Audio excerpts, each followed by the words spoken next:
Good morning, everyone. Welcome to another episode of Coffee and Contemplation brought to you by Spotlight Recovery. I'm your host, Lucas. It is March 5th. Today we're reading a reflection I like. I hope you enjoyed the title on the thumbnail there. Join the human race, honey.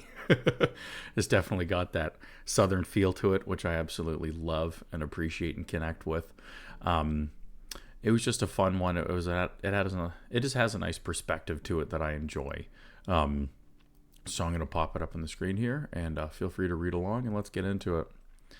So March 5th, join the human race, honey. Join the human race, honey. How many times do my sponsors say this to me? I can't even begin to count.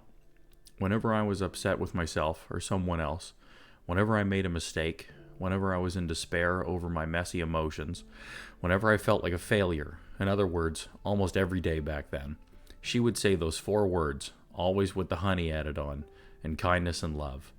I now understand she was teaching me that no human being is perfect and that making mistakes is part of everyday life. Recovery doesn't mean I will always behave in an exemplary fashion. Serenity doesn't mean I'll never get angry or upset. Isn't that why we have a 10th step? If I'm willing to join the human race, then I'm bound to experience my and others' character defects. But if I face the truth about myself with humility, then when I make a mistake, I can correct it without sinking into self-blame. In the 7th step prayer, I let my higher power have all of me, good and bad. Thanks to my sponsor, I have learned to accept all of me, by Ella H. This inspiration is from Lessons from Our Sponsors. Yeah, so I like this one. I chose this one today because for a couple of reasons. So one is, first I think it's really cute. I love the language. I love the just that kind, warm feeling to it and how it's written. And I love just reading about this person's relationship with their sponsor. I think is great. I love the messaging behind it. I love that it's like saying don't worry about trying to take recovery too seriously. Don't worry about trying to be so perfect or expecting perfection out of yourself or out of other people. We'll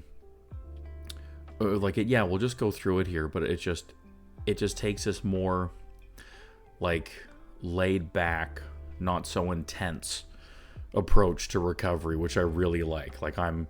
Workaholism is definitely a cross addiction for me, and I can just take things too seriously, expect too much of myself, expect too much of others, be too hard on myself and everybody around me. So language like this really resonates because it's just a good reminder for me to take it easy, slow down a bit, chill out a little bit. It's good. It's just a good reminder for me. So when she's talking about here, these opening pieces, whenever I was upset with myself or someone else, made a mistake, despair, emotional, in other words, almost every day, she's like, I would experience all these imperfections, all these things that I didn't feel great all the time, experience these things every day, say these 4 words, join the human race, honey. So whenever I'm feeling upset with myself, others, making mistakes, in despair over being emotional, having big emotional reactions, which, I think it's just about every day in general. Just about in general. Like it says, join the human race. That's just a part of being human. That's not even an addict thing. That's just a human thing, which I think for a lot of us can be hard to remember or to choose to identify with because we have this disease that's so strong. And especially with the perceptions behind it on how it isolates us and makes us think we're different than, or better than, worse than, I'm special, I'm unique. You just join the human race. Okay, sure. Maybe some of these things are true, but also just be human and have this human experience with everybody else. It's not, and also too, a big part with that is it's not catastrophic. Okay, you made a mistake, you're upset with you or another person, you're having an emotional reaction. It's not the end of the world. You don't need to freak out over it and make it such a big deal. You absolutely do not need to use over it, which is a really key thing for us. It's just a part of being human, and sure, maybe, yes, being addicts or addicts in early recovery will have those emotional reactions a little bit bigger. If we're in unfit spiritual condition or have not developed like those emotional regulation and coping tools and skills yet, then maybe it'll be a little bit bigger than the average Joe. Sure, still makes you human. Still makes this a normal part of being human. That's not something you need to overreact to.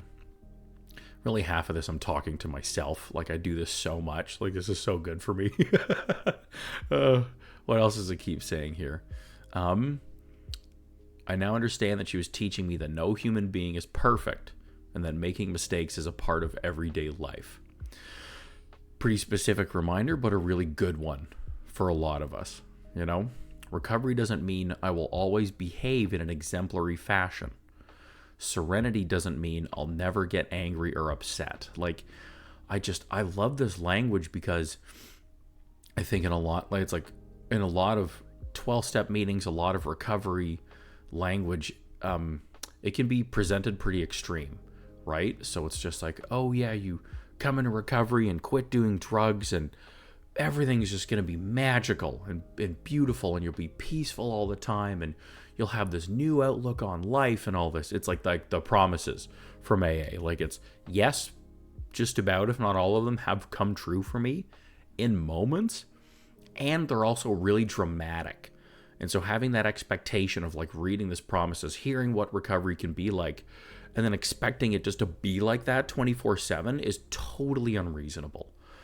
And people, I think, a lot more focus on carrying this message of how great and magical it all can be, and not talk enough about the fact that it can be that at times, but you're still a human being on this flawed planet that has its issues with human beings who have their flaws.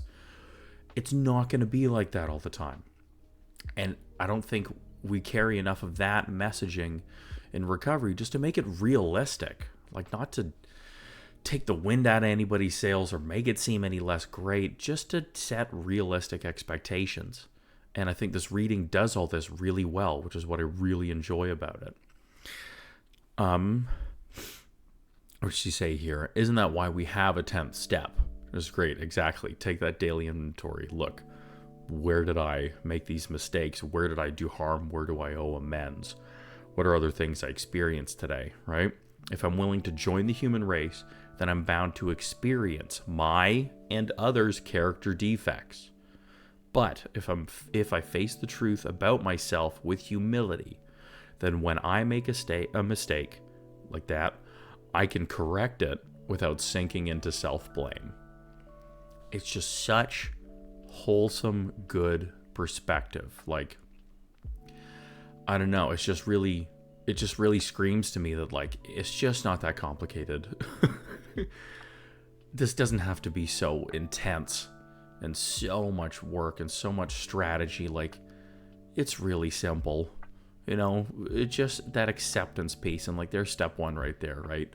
Acceptance of the fact of, yeah, I'm human and the planet is full of other humans too. We're all going to make mistakes and not be the most spiritually fit, perfect beings every day.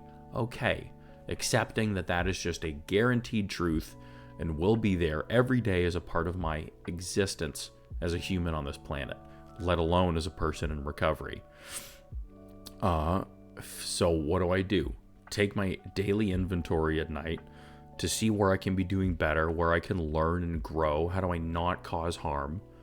Face these truths about myself of who I am and where I'm at with humility.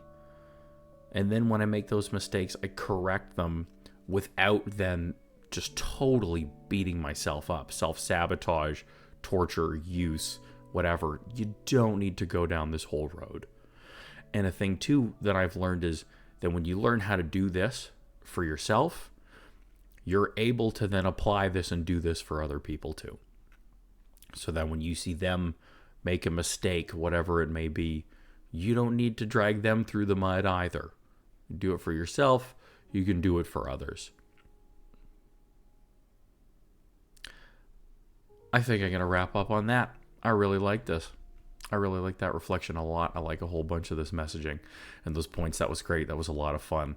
So I hope that resonated for you too. Please put down in the comments what stands out for you in this reflection. What do you think about this? What helps you join the human race, honey, and not take things so seriously and just work these daily practices and routines? We'd love to hear it.